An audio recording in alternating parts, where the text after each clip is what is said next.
Bharat England మధ్య 5 టెస్టుల Anderson Sachin trophy ఆసక్తికరంగా సాగింది భయ్యా.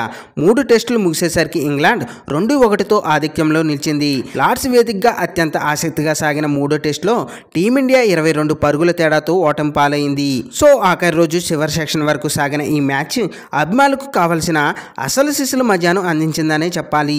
సునాయాసంగా గెలవాల్సిన ఈ మ్యాచ్ను టీమిండియా చేజాతిలో చేజార్చుకుంది. టెయిలెండర్స్ సాయంతో ఆఖరి వరకు జడేజా పోరాడినా ఫలితం లేకపోయింది. ఒక్క బ్యాటర్ అతనికి అండగా నిలిచిన భారత్ విజయం సాధించేది.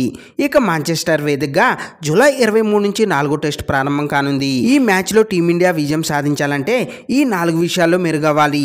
అవేంటో ఇప్పుడైతే మనం తెలుసుకుందాం. ఫ్రెండ్స్, వీడియోలోకి వెళ్ళే ముందు ఒక లైక్ వేసుకొని కొత్తగా మన ఛానల్ని చూస్తున్నట్లయితే ప్లీజ్ సబ్స్క్రైబ్ చేసుకోండి అండ్ అలానే బెల్ ఐకాన్ని క్లిక్ చేయండి. ఇక విషయానికి వస్తే నెంబర్ 1 సరైన కాంబినేషన్. 4వ టెస్టులో టీమిండియా సరైన తుది జట్టుతో బరిలోకి దిగాలి. తొలి 2 టెస్టుల్లో చెలరేగిన బ్యాటర్లు కాస్త స్వింగ్ ఉన్న వికెట్పై తేలిపోయారని చెప్పాలి. దాంతో 193 పరుగుల లక్ష్యాన్ని టీమిండియా ఛేదించలేకపోయింది. ముఖ్యంగా కరుణ్ నాయర్ వైఫల్యం టీమిండియాని కొంపముంచిందనే చెప్పాలి. అతను 3 టెస్టుల్లో డక్అవుట్ 20, 31, 20, 40, 14 పరుగులతో దారుణంగా విఫలమయ్యాడు. ఇక 4వ టెస్టుకు కరుణ్ నాయర్ను తప్పించే అవకాశాలు ఉన్నాయి. అతని స్థానంలో సాయి సుదర్శన్ లేదా అభిమన్య ఈశ్వరన్ తుది జట్టులోకి రావచ్చు. ఇక రిషబ్ పంత్ గాయం కూడా ఆందోళన కలిగిస్తుంది భయ్య. అండ్ అదేవిధంగా వర్క్లో నేపథ్యంలో జస్ప్రీత్ బుమ్రాకు రెస్ట్ ఇస్తారా కొనసాగిస్తారా అనేది కూడా చర్చనీయాంశంగా మారింది. ఇక కుల్దీప్ యాదవ్ను తీసుకోవాలనే డిమాండ్ కూడా గత 3 టెస్టులుగా గట్టిగా వినిపిస్తుంది. ఏది ఏమైనా పిచ్ కండిషన్స్ తగ్గట్లుగా టీమిండియా సరైన కాంబినేషన్తో బరిలోకి దిగాలి. నెంబర్ 2 ఎక్స్ట్రాలు వద్దు. 3వ టెస్టులో 2 ఇన్నింగ్స్లో కలిపి భారత బౌలర్లు ఎక్స్ట్రా రూపంలో 63 పరుగులు సమర్పించుకున్నారు. తొలి ఇన్నింగ్స్లో 31, రెండో ఇన్నింగ్స్లో 32 పరుగులు ఎక్స్ట్రాల రూపంలో ఇచ్చారు. ఈ మ్యాచ్లో భారత్ 22 పరుగుల తేడాతో ఓటమి పాలైంది. ఎక్స్ట్రాలను నియంత్రించి ఉంటే భారత్ సునాయాసంగా గెలిచేది. సో 4వ టెస్టులో ఎక్స్ట్రాలు ఇవ్వకుండా టీమిండియా కట్టడిగా బౌలింగ్ చేయాలి.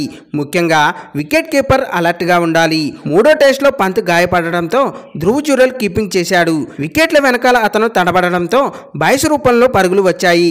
వీటిపై టీమిండియా ఫోకస్ పెట్టాలి. నెంబర్ 3 తోక కట్ చేయాలి. ఇంగ్లాండ్ టాప్ ఆర్డర్ మిల్లార్డన్ పేవెల్ చేర్చుతున్న భారత్ బౌలర్లు టెయిలెండర్స్ మాత్రం త్వరగా అవుట్ చేయలేకపోతున్నారు భయ్య. తొలి ఇన్నింగ్స్లో ఇంగ్లాండ్ టెయిలెండర్స్ 8వ వికెట్కు 84 పరుగులు జోడించారు. తోకను త్వరగా కట్ చేస్తే టీమిండియా అవకాశాలు మరింత మెరుగవుతాయి. నెంబర్ 4 స్లెడ్జింగ్ కు బదిలివ్వాలి. 3వ టెస్ట్ 4వ రోజు ఆటలో ఇంగ్లాండ్ ఆటగాళ్ల కవ్వింపులు ఎక్కువయ్యాయి. చివరి సెషన్లో బ్యాటర్లను అవుట్ చేసేందుకు ఇంగ్లాండ్ ఆటగాళ్లు నోటికి పని చెప్పారు. గిల్ను కవ్వించారు. 5వ రోజు ఆటలో నితీష్ కుమార్ రెడ్డి, రవీంద్ర జడేజాలను రెచ్చగొట్టారు. నితీష్ను నీ స్థాయి ఏంటో తెలుసా, ఐపీఎల్లో నోరు మెదిపేవాడు కాదు అనగా జడేజాను నువ్వేం కష్టపడ్డా బీసీఐ గుర్తించదు, నీ పోరాటం వృధా అంటూ నోరు పారేసుకున్నారు. ఈ స్లెడ్జింగ్ చూసి విరాట్ కోహ్లీ ఉంటే బాగుండని అంతా అనుకున్నారు. అయితే శుభ్మన్ గిల్ కూడా కోహ్లీ తరహాలోనే దూకుడు కనబర్చాలి. మాటకు మాట బదులివ్వాలి.